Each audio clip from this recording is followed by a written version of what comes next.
Hello, Packers fans. Happy Friday. Welcome into Pack-A-Day Happy Hour. I'm your host, Andy Herman. You can follow me on Twitter at Andy Herman NFL. Thank you, as always, for being here. You guys are the absolute best. I have about 45 minutes today. We'll get through as many questions as humanly possible during that time. Of course, if you have super chats, those will go to the top of the list. We'll get to as many member chats towards the end. But for the moment, for the time being, I'll go through from the very beginning, starting with SG's The. SG came in at 12:58 a.m., try to get that question in. Sorry, SG. Maybe next time, I guess, but appreciate you trying nonetheless. Brian, thank you so much for becoming a YouTube member. You are the best as well. Thank you for that. And we'll start right away with Chicken. Andy has productions, does a film review live. I'm not sure exactly what that means. After the Packers games without problems. Is it because you're with the Pack in the NFL that you can't? I really like to see how you grade players on the All-22. I've talked about this a little bit in the past. There is nothing that I would love more than to add in the All-22 to breakdowns. It's about the easiest piece of content that I can do, right? Let's put film on. Let's go through it. Let me show you what I'm seeing. We can talk through it, and then we go to the next play. It's as easy as it gets. I could right now hit share, present, bring on the All-22, and we could break down players' plays. We could look at any draft prospect that we want. It would be the easiest, best thing in the world. I would love to do it. It'd be my favorite thing to do on the channel. I would probably use it as a crutch and probably do it far too often, if I'm being honest. The reason has nothing to do with that. The reason is because copyright. Now, I understand what you're saying here, Chicken, and the fact that many other content providers are doing the All-22 with no issues whatsoever. And I get that. And it is very tempting to do so. You can also use, fair use as a potential reason why that might be. I do know when it comes to college tape has been copyrighted, taken down. YouTube has given warnings to people when you hear the QB school and why he puts all the college breakdowns usually behind Patreon and does it differently is because when he's put college tape up on his channel, he's had problems with it in the past. I have seen and heard of multiple people from a college football standpoint using any highlights, using any film breakdowns that those have had issues. I also have a concern of yes, the NFL as of right now is not doing anything about it. Tomorrow that could change. A week from now that could change. There could be a new company that signs a deal with the NFL that any film breakdowns need to go through them. And all of a sudden, NFL is going to wipe everything and go through. And for me, this channel is successful as is. It's, I get to talk Packers every day as is. I can't really risk losing the channel in some capacity. And if you get your channel nuked, you can't just build a new one. All right. So there becomes a lot of problems with it. Would I probably be fine? Probably. Could I probably do it? Probably. Is it necessarily worth the risk reward? It comes close at times, if I'm being honest. There have been times where I've really, really, really just wanted to be like, F it, I'm going to do it no matter what. But for now, it hasn't reached that point. And I love the way that, how the channel is right now. If I could add it in, it's possible. I am, potentially going to talk with somebody who could potentially come on and do some additional film work. And if so, I might experiment with it a little bit as like a little one-off. And if those get taken down, no worries or whatever. But we'll see. All I'll say is we'll see. Again, from an NFL standpoint, could probably get away with it. College film, I would not mess with, but there's always that little bit of a line there and a little bit of a risk reward that you have to kind of weigh out. Killer Kenny, how are the Packers going to break it to McManus that he needs a new number when Adams comes back? If you're Brandon McManus, you sign the contract, immediately take number 17, and then tell Devontae, oh, you know what? I'm already 17. It means a lot. It's going to cost you $500K to get number 17. In all likelihood, there's not really a conversation that needs to be, is going to take place. The Packers will simply tell Brandon McManus, guess what, bud? You got to find a new number. Devontae Adams is number 17 now. So I know mostly said in jest, but I don't think that Devontae is going to have to do any negotiating for number 17. That would be probably part of any deal coming to Green Bay is that he gets that number, and McManus is going to have to deal with any sort of consequences from that. But I don't think Brandon's going to have a major issue with that in any way. So McManus ever wore any number besides 17? He wore 10 in Jacksonville. Well, that's the problem. He wore 8 in Denver. So maybe he can get number 8. Sorry, Sean Clifford. So yeah, it doesn't seem like he's been super attached to number 17 through the course of his career. So number 10, he's not getting. Number 8 might be a possibility with Sean Clifford hanging out there.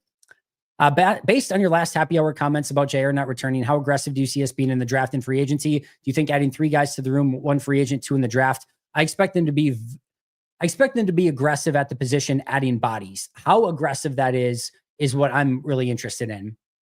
You could, assuming Jair is gone, you could theoretically make an argument that they have maybe some level of comfort going into the season with Valentine, Nixon, and Bullard as their 3.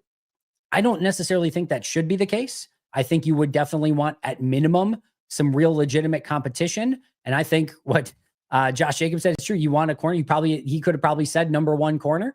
I think you want a big upgrade there, and I think you want to take a swing. But because Green Bay has some at least semi-proven players at that spot, they could go more. We're going to take a 2nd rounder. We're going to take a 5th rounder, and we're going to sign a value free agent. And that's what's going to be our free agency class. Or maybe they're going to take a 1st and they're going to take a 6th and they're going to bring back an Eric Stokes. Not saying that's what they should do. Very clear, but maybe they do that. Or they bring back Rochelle and Ballantyne and spend a 2nd round pick and bring back a Rasul Douglas. Like, there's a variety of different ways that they could go about doing this, but I think they're going to have to add a lot of depth and competition into that mix. And they are going to add, I would say, at least 3 bodies to that room. Like, is it a premium player? Do they go get Byron Murphy and then say, all right, Byron Murphy plus a 5th round pick plus a, 7th round pick? It could be that. They could go full safety room. And what they did at safety last year, they could go premium free agent, like a Byron Murphy or someone like that, and then still spend a 2nd, 4th, and 5th rounder at corner, and basically do exactly what they did at safety. They could go in a variety of different directions here. I expect at least 3 new bodies, but how aggressive they are with the money and the high draft pick will sort of have to remain to be seen. I would expect at least 1 either pretty solid free agent corner signing. I'm talking like 7-8 million per year or more, or a top 100 draft pick. Maybe even both, but I would expect at least 1 pretty solid to significant addition in that room in some capacity. Roger is thinking a cheap free agent corner, a corner in the 1st or 2nd round of the draft, and another in maybe the 4th or 7th would get the job done. Kind of exactly what we just talked about, right? You could add, again, a value free agent signing, top 50, top 100 pick, and then another in day 3. I think that makes a ton of sense, Roger. No issues with that whatsoever. In-depth Super Bowl prediction. Honestly, if I'm being totally straight here, Matt, I haven't spent a ton of time talking about this. It's been a weird sort of Super Bowl. And one of the things that I've learned in the past is usually on Super Bowl Sunday, I do a big Super Bowl preview. And then like the day after, I've done like a Super Bowl breakdown. And from a Packers standpoint, it has seemed like most people don't really care. Those are usually not super high watched episodes. I've kind of avoided talking about Super Bowl through the primary of the week on both Pack-A-Day here, as well as on the Pack-A-Day radio show. On the radio show, people have seemingly more wanted to talk like Bucks and the trade deadline. And on Pack-A-Day, it seems like people more want the free agency, the draft, and to start looking at what the Packers are going to do rather than talk Eagles, Chiefs, who people seem to be fatigued by. So I haven't spent a ton of time on it. My feel is that the Eagles will win. I think it's going to be a close game. I'm really hoping for a good game. I think this could be one of those that goes into the final stages of the 4th quarter. We've been very blessed with some great Super Bowls as of late from a back and forth standpoint. I'm just hoping for that. I think, this Eagles offensive line versus the Chiefs defensive front, and more importantly, Saquon and how good the Chiefs are against, the run, and how great the Eagles are at the run. I think that's going to go a long way. And then this great, improved Eagles secondary going up against Patrick Mahomes. Can they limit some of that damage, get to him, rush the passer with Jalen Carter, who I know is an illness, I think, if that's correct. And then that defensive front, 2 guys to keep an eye on, right? Milton Williams, Josh Sweat, 2 potential free agent additions for the Packers. Probably not super likely, but definitely not impossible for either of them. So a couple players to watch there, but I'm more watching for a good game, watching Milton Williams, Josh Sweat, some of these guys who could potentially become Packers, and hoping that it's a very entertaining affair along the way. But I'm going to go Eagles by 3 with maybe a game-winning field goal at the end.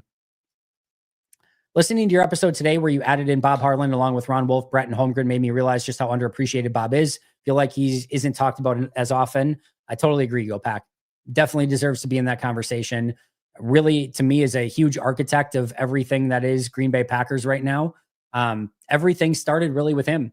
and him bringing in Ron and then to Mike. And then obviously you've got Brett, Reggie White, and then just kind of continuing from there. And then even the succession plan from there on out. I think Bob Harlan was incredibly instrumental of, this entire franchise and where it is today, and nowhere near gets enough credit as he really should get. So I try to bring him up anytime that I can. He should be a Packers legend in every sense of it. And that's how I view it. And for me, deserves every accolade you could possibly give to him, because he's been, again, integral in really reshaping this organization from when he took over to where it is now. Does Jair have any trade value? It may be worth moving him before June 1st to get more bites at the draft apple. I'm very concerned that we don't have any extra picks, and Goody usually needs them. I don't think he has a ton. If so, you're probably looking at like a conditional 6th or 7th round pick, something like that. I think a conditional 6th makes sense. Maybe even a conditional 5th, where it turns into like a 4th round pick if he hits a Pro Bowl or they win a Super Bowl or something like that. And it turns into a 6th or a 7th if he doesn't play a certain amount of games. I think that could make sense for both sides. I'm a huge fan in these type of situations of exactly that. Like if I were a team, both sides, I would build it out. If I were Green Bay and the other team, I would say, like, let's start it as a 5th. If he doesn't have any like accolades and plays the full season, it stays as a 5th. If he misses at least 4 games, right, but not more than 8 or 9, it turns into a 6th. And if he misses 12 or more games, it turns into a 7th. On the flip side, again, if it's just a normal season, no accolades, anything, it's a 5th. If it's he plays the season enough to get either into the Pro Bowl or an All-Pro, either first or second team, it turns into a 4th. And if he gets a first team All-Pro and they win the Super Bowl, it turns into a 3rd. Like in what world would, either side not really be okay with a deal like that, right? Like, I think it really kind of makes sense for both sides. If the team trading for him gets a first team All-Pro and a Super Bowl win out of it, by all means, take my 3rd round pick. Like, who the heck even cares at that point? And for the other team, like, all right, if we traded you this guy, that there's probably not a ton of value, and he missed more than 12 of the games for you, all right, you only have to give us a 7th. And you know that there's going to be some risk because of injury, and that's why you're trading him away. I think it kind of works for both sides. So I would love to see a structure like that for Jair. I think in all actuality, it probably is like a conditional 7th or 6th based on playing time or incentives. Maybe it could turn into a 5th, but that would be my view. And I think there's a 50-50 chance that it's just a straight out release rather than getting anything in return. But we'll have to wait and see. I would love to be wrong. Give me all the picks that you want for him and sign me up for that. But I don't think there's going to be a ton of value there. No, you're still busy with covering the free agent aspect of the offseason, but is there a chance you could have a Q&A with chat and someone like Ross for draft questions? Yes, that's definitely in the possibility. I can definitely look into that. What I'll tell you is I have probably a week left of free agency stuff, and then I will dive headfirst into the draft. So long story short, if all goes according to plan, you won't have to be waiting too much longer, and I will dive headfirst into draft prospects, and we can start talking about them expeditiously soon thereafter. But definitely in the meantime, it's something I can look at and see if Ross is available and kind of go from there. But in the meantime, you have the daily draft, which if you haven't checked it out yet with Ross is phenomenal, getting those daily prospects. And then sooner rather than later, I'll be jumping into those waters as well. Same thing here, sort of, what is your take on Travis Hunter? Will his play transition to the league, or will he have to pick a position and stick with it? I think this is all, Luke, based 1,000,000% on where he goes. One of my biggest hopes in this draft is that Travis Hunter goes somewhere where you have a really smart mind that is very open to utilizing him in a variety of different ways and isn't limiting him to one particular thing. Now, I will say on this, I haven't had the opportunity to study him in detail. If you're a team and you think like, all right, I've got a 1A corner here, and he's kind of going to be like a number 4, number 5 wide receiver. All right, well, then let's just focus on 1A corner. I really don't need to take my 1A corner and to put them in, 15 snaps of offense a game for somebody that's going to be, like a Bo Melton or something like that, right? I don't necessarily need that. Like, I can go find myself a Bo Melton or a number 4 or 5 wide receiver. I can go find that. I can't find another number 1 wide receiver or number 1 corner, excuse me. So I'm just going to focus him on number 1 corner. If I need him in a pinch here and there, it's great that he has the versatility to do that, but I'd rather have him just focus that. But if I do think he can be really good at both, then I hope that there is some coach that gets him, that can really utilize him and play him in a variety of different ways and figure out ways to have him be successful. I don't think he can clearly do full-time at both, but can you play full-time corner and, 10, 12 snaps of offense in some key situations per game, yeah, I think you could probably do something like that, at least for the first handful of years of your career. And I hope there's somebody that's very creative that gets their hands on him. But I think more likely than not, he is primarily a corner, but we're going to have to kind of wait and see what happens and what team he goes to. Love these free agent primers. After you're done with the likely suspects, it would be great if you could run down some candidates for Campbell, Dillard level signings. Absolutely. So, John, what I'm going to be doing is finishing up this weekend or early next week with the primers, and we've got a handful left. Byron Murphy should be tomorrow, and then Osa Odigizua and Levi Wuzurike for Sunday. That's kind of my plan now. And then Monday is probably going to be my under the radar free agents episode. If possible, I might need a little bit more time to research that and go through a little bit more tape. If I can get to it enough time, that would be Monday. But at some point there will be a under the radar free agents portion of it. And then there's also going to be, I'm going to go through offensive line in depth, wide receiver in depth, corner in depth, and defensive tackle, defensive end in depth of free agents at all ends of the spectrum, the ones that they really kind of need to take a look at. Right. So we'll go through that as well. Like I said, about maybe week and a half left of free agency stuff, and then dive in headfirst into the draft right after that. Offseason content idea: build a position by position Mount Rushmore of all-time Packers. Starr, Favre, Rodgers are on the quarterback version, but who takes the fourth spot? How do you begin to build the tight ends, etc.? That'd be fun. Definitely could not do it off the top of my head. The quarterback one would be interesting. Yeah, I'd have to and these are always tough too, because do I limit it just to my time covering the team? Because I never got to see Lynn Dickey play. I never got to see, anyone in between basically the Starr and Dickey eras. I got to see Mikowski. I got to see Love, obviously. So it's an interesting concept. And, I don't know that I'm the Packers historian that I would maybe like to be able to fill that out appropriately, but I could definitely do it from, 1990 on. But yeah, it's an interesting idea. I like it, Mason. Vero, you're not a new member, are you? You've been a member for a while. Maybe you re-signed, but either way, Vero, I appreciate you a ton. Totally agree with what Josh Jacobs said about the wide receiver one. We've seen the competition among decent guys isn't enough to create growth. We need a true talent to set the bar for everyone else. I am on that page as well. I think it's time to go get somebody, right? I'm very much there. I will say I'm not fully of the mind that the wide receivers that they have still can't take a jump. I don't think that's outside of the realm of possibility. And if Jordan was healthy the entire year and Jordan played the way we kind of expected him to play, we might not be talking about this at all. Everyone, because of that, may have had a better season, just adjacent to a better Jordan Love. And we might not even be talking about this, right? I still think there's a really good wide receiver there in Dontayvion Wicks, Jaden Reed. Dobbs and Watson situations are a bit more interesting, but I still think there's a lot of talent in that room. But I'm still very clearly in the let's add one big time player. It's not going to hurt anything. It could help, but I still think that a couple of those guys could break out in a significant way. And sometimes it's year 3, right? Devontae Adams fans, sometimes it's not year 1, year 2. It's year 3 that you see that big breakout. And whether that's a Wicks or a Reed or somebody else, obviously Watson and Dobbs already had their year 3, but maybe, just maybe. And I'm not willing to give up on any of those guys yet. But I'm still very much for getting a big-time wide receiver as well. I don't think it hurts anything. Which wide receiver would you want of all the options, trade or sign? I'm a little bit more in the Devontae Adams camp.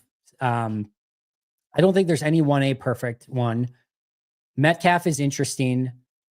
I don't think he fits Matt LaFleur's offense perfectly. He likes to be able to play all his wide receivers everywhere, go through the full route tree, play him in the slot outside. Metcalf's not exactly that. You have to have a little bit more of a specific plan. Devontae's going to want a lot of targets, and he's not a blocker, and he's getting up there in age. So that's not necessarily perfect either. Godwin, I think, would have been a really great option, but the injuries concern me, and he's not that deep threat that I think you kind of need, especially with Watson out. Cooper Kupp's not it. He's overaged, breaking down, not the deep threat that you need. It's hard. It's hard to pinpoint a perfect player.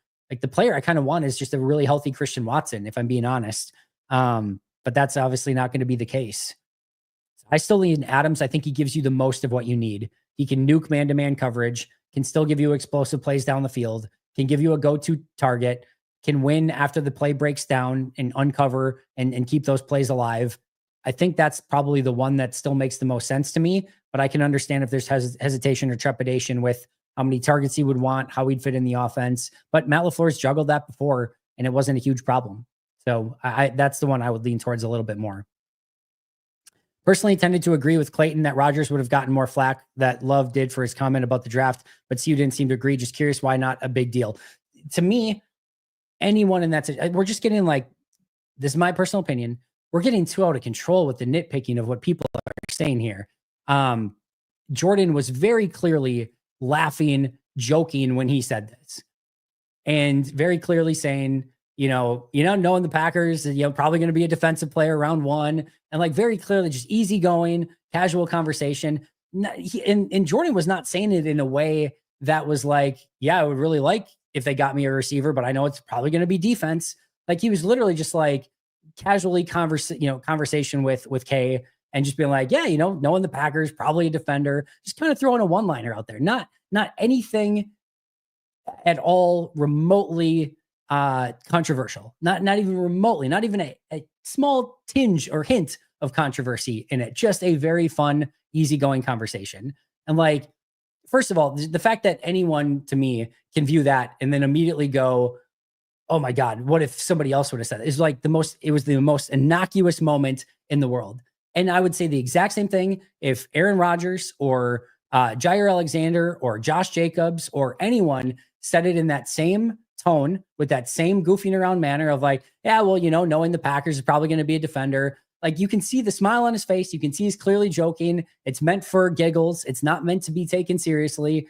I don't care who it is in that situation. That should be taken with no disrespect, with no, like, we're just digging way too deep into this stuff. Like we're getting way into the weeds. I can understand the Jacobs conversation at least, because Jake, like the real number one wide receiver, I can understand the connotation there. There's not even a connotation. There's not even a hint of anything from Jordan in this one. So to say that anyone, much less now, the thing with Rodgers, right, is Rodgers was very usually meticulous with his words, and Rodgers usually didn't say anything by accident, even if he was joking about it.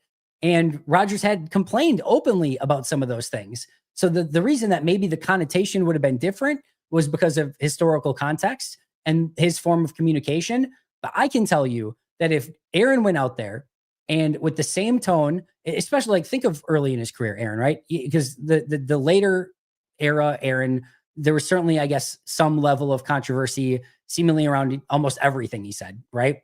But just early era Aaron, if Aaron said that joking around of like, yeah, probably, knowing the Packers probably going to be a defender, but I love my guys, whoever we end up getting, that's the challenge of it. We're going to go out and we're going to execute.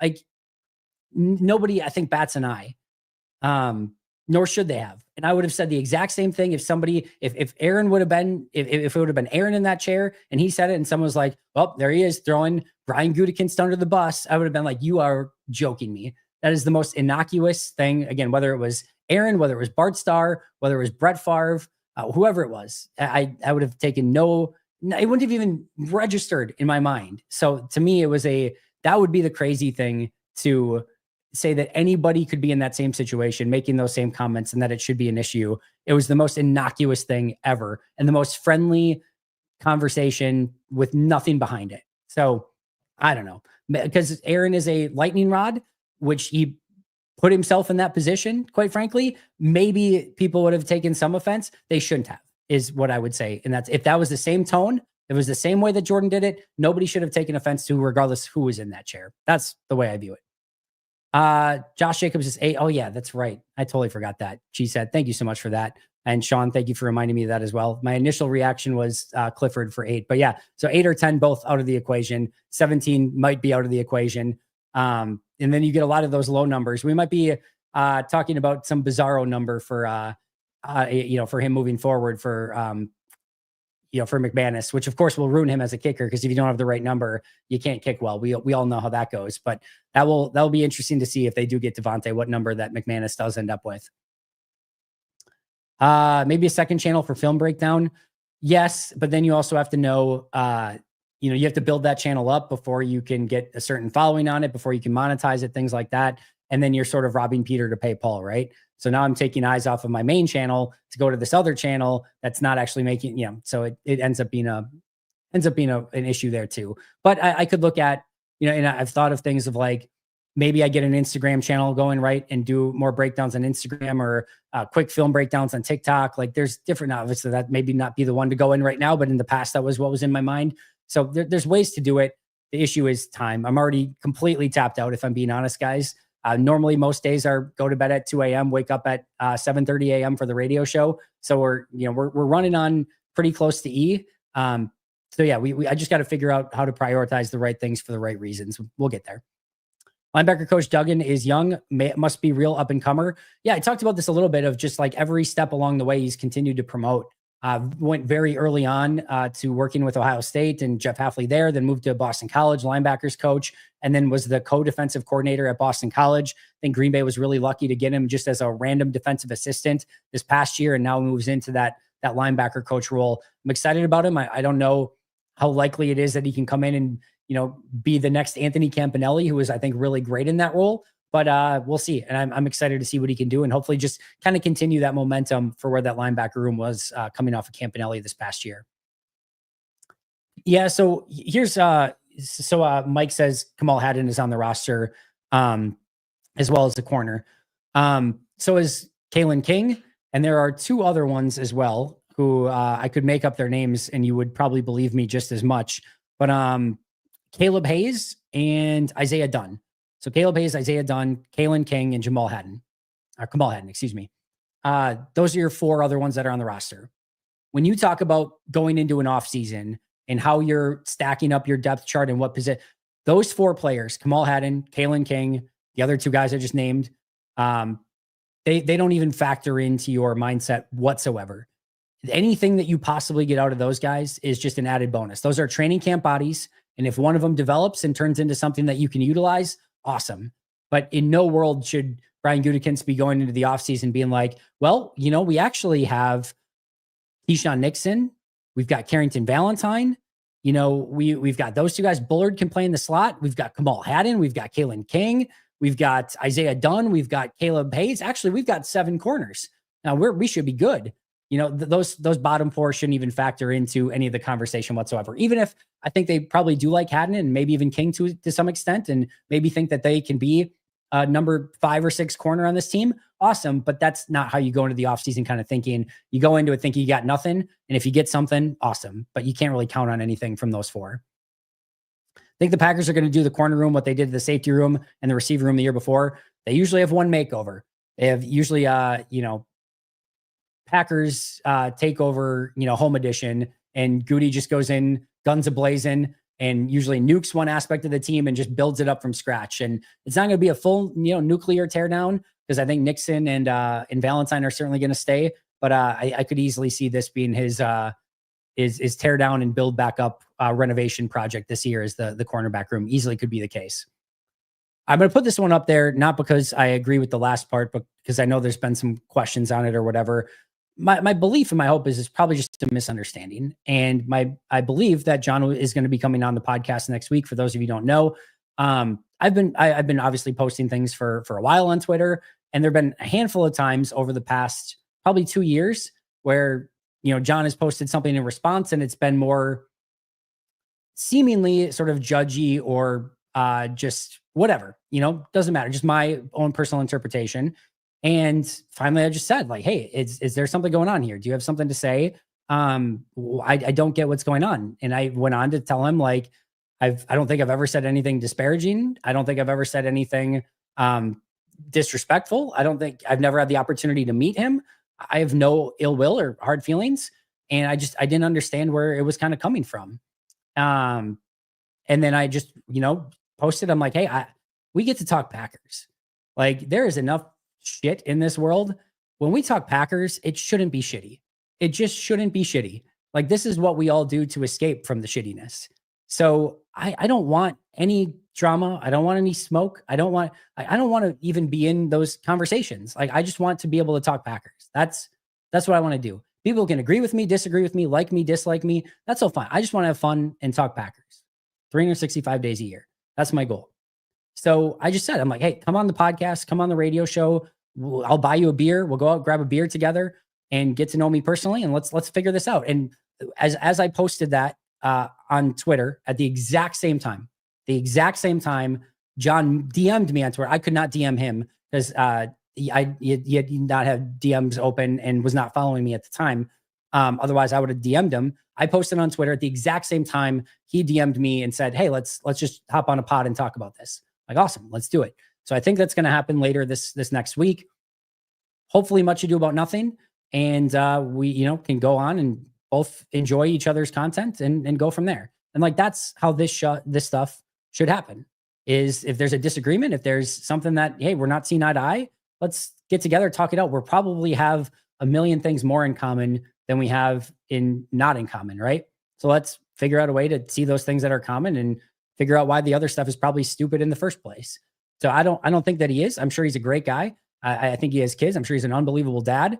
It's funny. He was tweeting it out about how, he was at his, at his kids' practices and just tweeting through it. And, while he's trying to get through practices, I was at my kids' practices at the exact same time. So we're just a couple of dads that love the Packers. And I think there's probably a billion more things in common than, like I said, that we disagree on. So hoping to chat it out with him this next week. Think it should be fun, and looking forward to that conversation with him.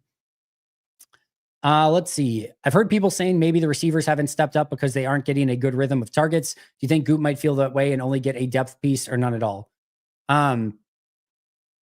No, I don't think it's going to feel that way. I think he's going to understand, like we all sort of understand, that this wide receiver room had ample opportunity this past year to step up.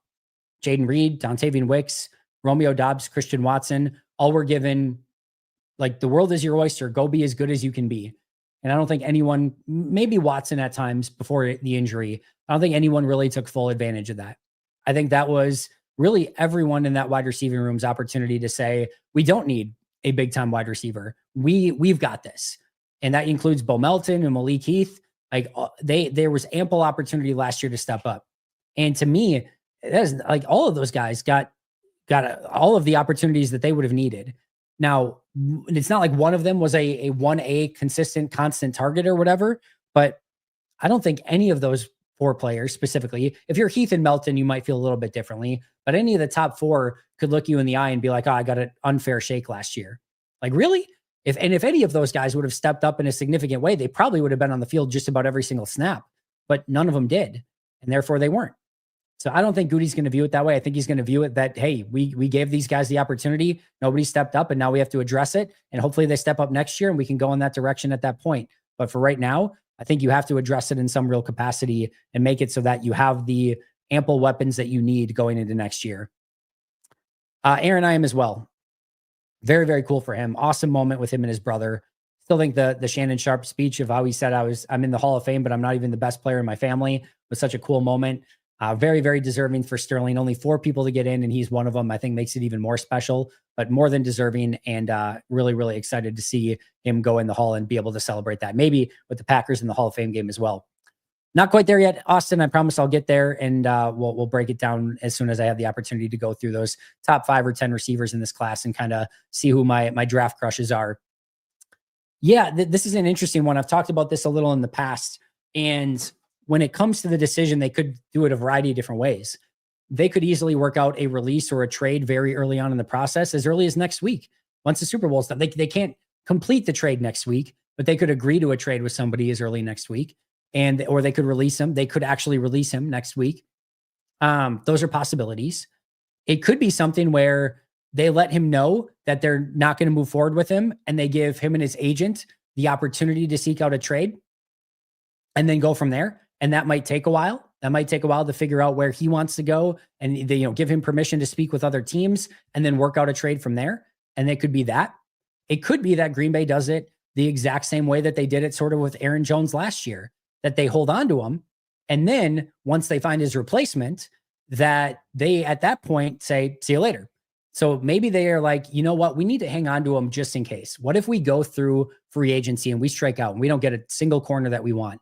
And then we get, so we're going to hold on to Jair. There's no deadline for this, by the way. There's not one of these like March 1st dates where a bonus kicks in or anything like that. There's no deadline for Jair. So then they could say, well, all right, we got to hang on to him through the draft to make sure that we get somebody in the draft. And then they get through the first 3 rounds of the draft and are like, oh God, we didn't get a corner. Like one didn't fall to us. So I guess we just hold on to Jair for another year. I don't think that's going to be the case, by the way, but it's not completely out of the realm of possibility that they keep him until they have the better option. And then once they get the better option, then they either trade him or release him at that point.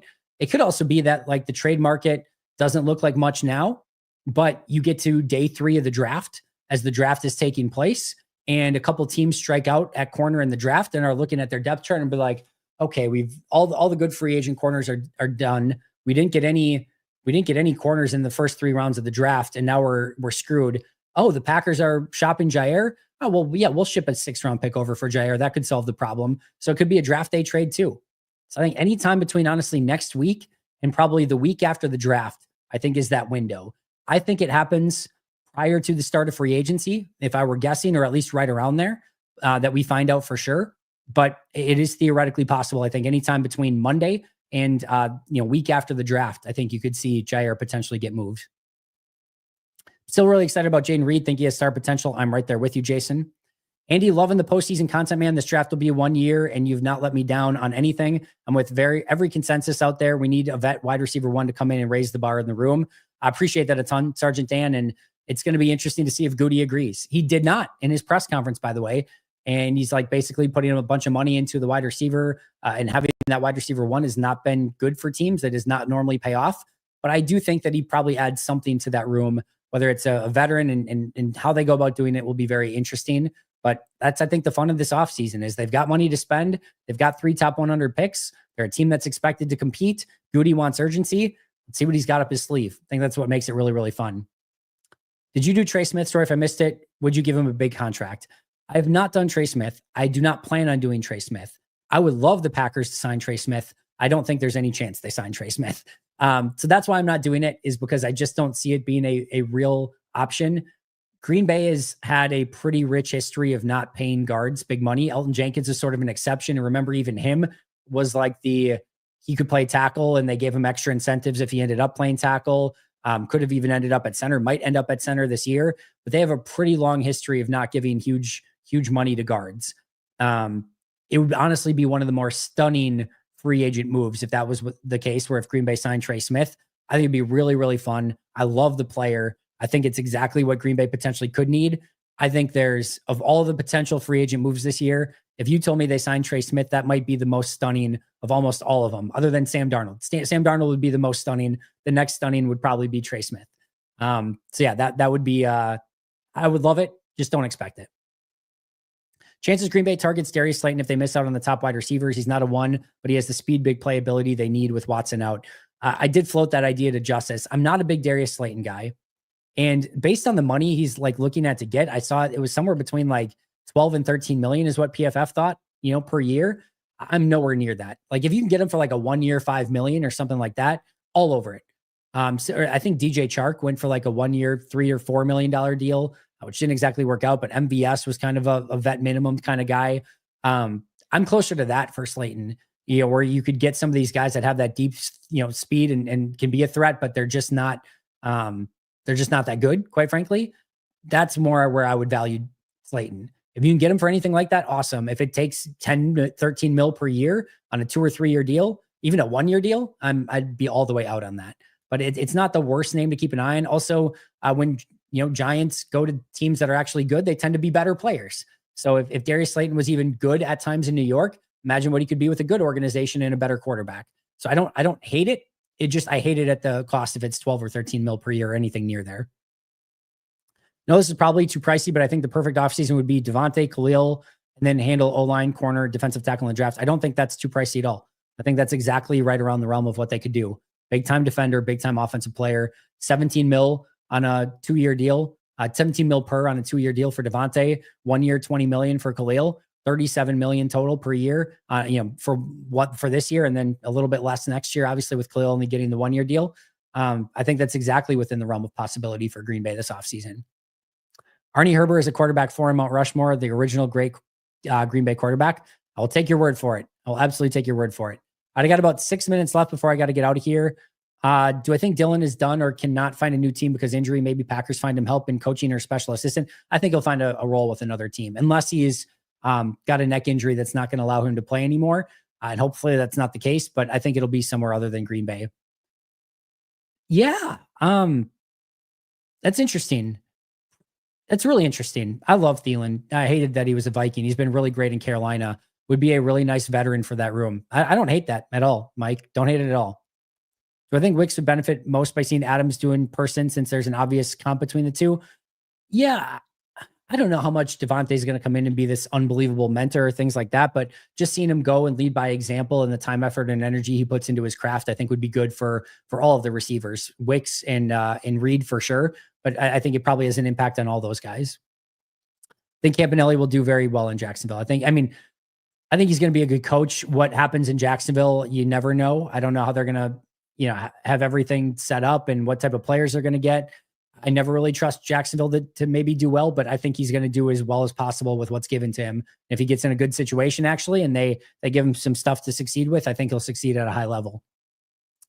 I understand the MVS 1 year thing. It would have to be a 1 year vet minimum and just give him a shot in camp. And if you want to do that, awesome. I don't think that should necessarily be your solution going into the year. If you want to give him a chance again and see what he can do, I'm all for it. He looked awesome in New Orleans prior to an injury, but yeah, I don't hate the idea. Just it shouldn't be the solution. It should just be like another option. Kay Adams is very much a big fan of Jordan. She's awesome. She does a great job, and I think she has a soft spot in her heart for the Packers for sure. I think born in Appleton, right, or at least grew up in Appleton. Praying to the football gods that Goody does not, the most non-Goody thing and goes all in on a trade or free agent and gets a playmaker in round 1 of the draft. They're due for a big time first round pick. They're overdue, so I'm hoping this is the year. What does Love need to work on most this offseason? Just fundamentals. Just making sure he's throwing with a good base underneath him, making sure that he's throwing with rhythm and accuracy, getting the ball out, seeing the field a little bit better. But I think just the rhythm and timing of the offense and making sure that he's playing with the right footwork, the right fundamentals. I think that's the 1A thing that he can work on. Let's see. The lack of discussion this week about the Packers already accomplishing 2 3-peats is very disappointing. The moment the Chiefs were it was the first time for the Packers brass to counter the narrative.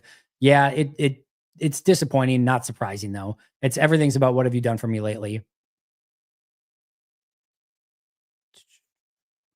Let's see here. Just seeing if I can get a couple more questions in. Will I be seeing you around draft time? Would love to do a pack a day meetup, draft evening meetup would be dope. I'm going to try to do something the Wednesday night before the draft. Might try to do something the Saturday after the draft is done, but hoping to put a couple of those things together in the near future. Any chance for Trey Hendrickson if he ends up requesting out because of his contract? Not impossible. I think that would be something that Green Bay would definitely have a conversation on for sure. Put him right up there with any of the other defensive ends. It's going to cost you draft capital plus, again, a pretty big contract. But if he becomes available, Green Bay should absolutely be in on that and taking a look. What would it take for Garrett Wilson and Sauce Gardner, like a package deal? Sauce Gardner is not going to be available. Garrett Wilson maybe will be, but I kind of doubt it as well.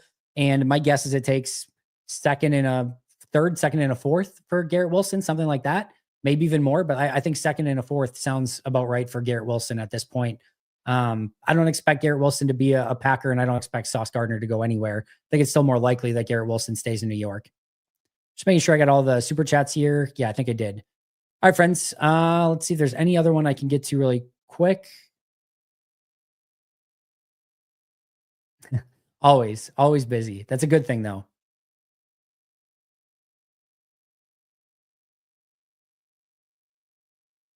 Yeah, I don't necessarily agree with this. I think, playing quarterback is a constant progression. You heard Aaron and Tom Brady talk about how every offseason they would take 2 things that they would try to work on. Also, you have to remember, at some point things get ingrained with you as a player. And it's really great to work on all that fundamental work. And then when you have 3 bodies that are flying at you at 1,000,000 miles per hour, and you would love to stop and think, oh yeah, here's where my footwork needs to be. Sometimes you need to get a ball off. And usually what happens is everyone kind of goes to their default mechanics when that stuff happens in real time. It's really hard to teach out of you. It's kind of one of those constant things of like, would you rather bring somebody up from scratch or, and build them from scratch? Or would you rather take somebody that you have to unteach everything and then build them back up? And usually it's really hard to unteach some certain traits. I think Jordan has all the athletic ability and the talent to get away with that stuff from time to time, which is for better or worse. But it's not an easy thing. And again, I think every offseason you're working on a couple things that you can improve upon. And I think Jordan puts a lot of time, effort, and energy into his craft. But what I will say is prior to the injury last year, the MCL, Jordan put a ton of time into his footwork and his deep ball. And in training camp and in preseason, his deep ball looked better than I have ever seen it in his entire career. Going back to college, all of it. It looked phenomenal.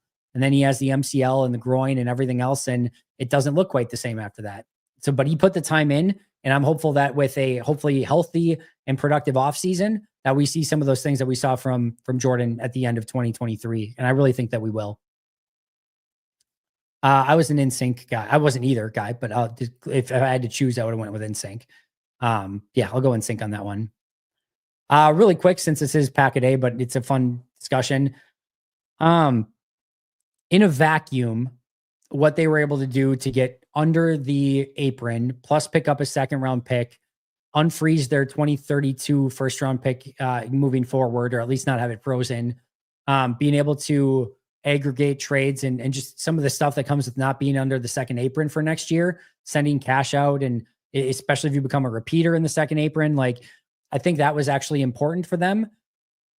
When you have Dame and Giannis in the, probably a little bit past at least the prime of Dame's career, and you're right in that, area where it's going to probably start to decline for Giannis a little bit sooner rather than later.